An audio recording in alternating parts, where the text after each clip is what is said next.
تو بھائی جس کو بھی یہ بیماری لگی ہے، اللہ کا واسطہ اللہ والوں سے تعلق قائم کرو. حضرت حکیم اختر صاحب کے خلفاء ہیں بہت سارے، ان سے بیعت ہو جاؤ. جامع رشید میں بہت سارے علماء ہیں جو مفتی رشید احمد صاحب کے خلفاء میں سے ہیں، ان سے بیعت ہو جاؤ. اور بڑے بڑے مشائخ ہیں، ان سے جا کے بیعت ہو کر ان کو لکھ کے دو کہ مجھے میں بیماری ہے، تو مجھے کوئی طریقہ بتائیں کہ یہ بیماری مجھ سے چھوٹ جائے. تو جو شخص چھوڑنا چاہتا ہے وَإِنِّي لَغَفَّارٌ لِمَن تَابَ وَآمَنَ وَعَمِلَ صَالِحًا، اللہ کہتے ہیں میں ایسے شخص کے لیے مہربان ہوں، غفار ہوں جو ادھر آنا چاہتا ہے. اور اگر اسی پہ راضی ہو تو کرتے رہو.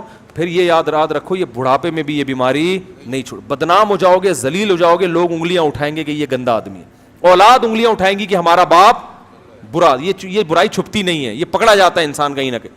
اللہ تعالی ہم سب کو اس برائی سے توبہ کرنے کی توفیق عطا فرمائے. اور اپنے بچوں کی بھی نگرانی کیا کریں، یہاں تک نگرانی کریں کہ یہ جو کزن جب 10 سال کے ہو جاتے ہیں ان کو ایک بستر پہ سونے کی اجازت، بولو بھائی، نہیں.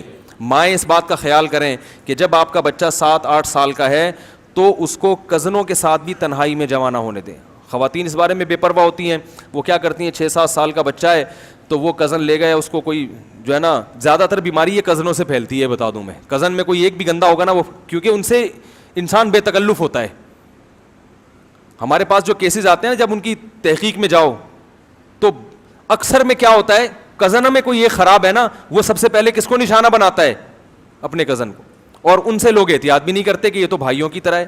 تو وہ کیا مسئلہ کرتے ہیں کہ وہ اپنے کزن کو لے جائے گا کہیں تنہائی میں، مائیں کہہ رہی ہیں کہ بچوں کے ساتھ کھیل رہا ہے، وہ ہاتھ لگاتا رہے گا، اس کی آہستہ آہستہ عادت کو کیا کر دے گا؟ خراب. تو باپ ہر وقت بچوں کے ساتھ نہیں ہوتا، ماں کی ذمہ داری ہے جب اپنے 6-7 سال 8 سال کے بچے کو، یا اس کی بڑی عمر 15 سال اپنے بچوں کے ساتھ کہیں اپنے میکے جائیں یا کہیں بھی جائیں تو بچے پر نظر رکھے کہ کہیں ایسا تو نہیں ہے کہ کزن اس کو تنہائی میں لے کے کہیں جا رہے ہوں.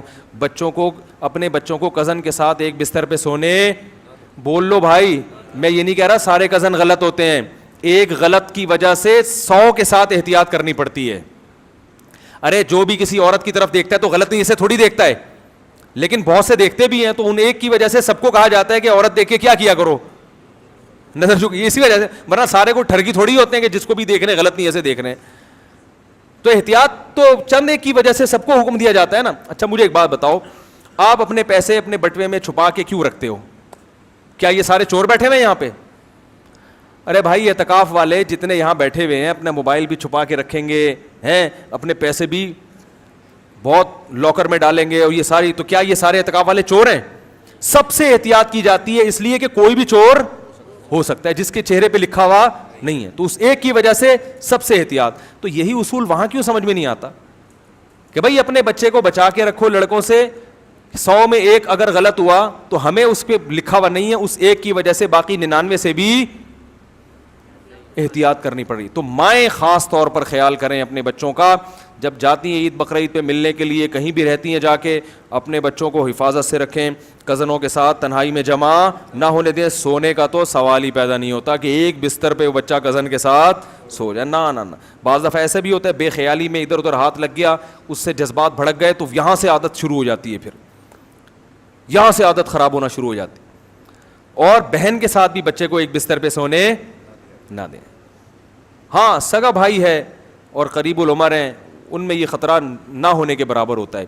تو یہ سب احتیاطیں بہت ضروری ہے. آج اگر آپ نے، ماں باپ نے اپنے بچوں پہ کنٹرول نہیں کیا تو بھائی یہ بیماری بڑی تیزی سے پھیل رہی ہے، بچے خراب ہو جاتے ہیں اس سے. اللہ تعالیٰ سمجھنے کی، عمل کی توفیق عطا فرمائے.